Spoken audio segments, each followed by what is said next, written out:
Creating a landing page in WordPress is one of the most powerful ways to convert visitors into subscribers, customers, or leads.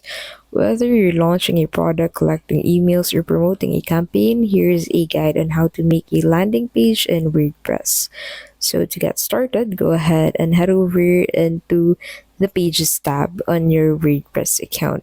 And then go ahead and click on this Add Page button at the top left of your screen if you haven't created a page for the creation of the landing page yet. And then that will take you into your WordPress canvas. So in here, go ahead and click on the plus icon at the top left of your screen.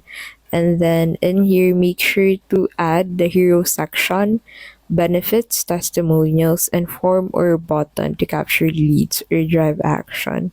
So once you have added that into this page, you can go ahead and incorporate the title and then tailor fit that specific section to the specific item that you want to use for that specific design.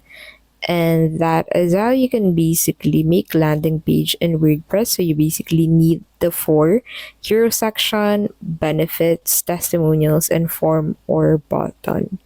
If this video was helpful, please don't forget to give this video a like and subscribe for more videos like this.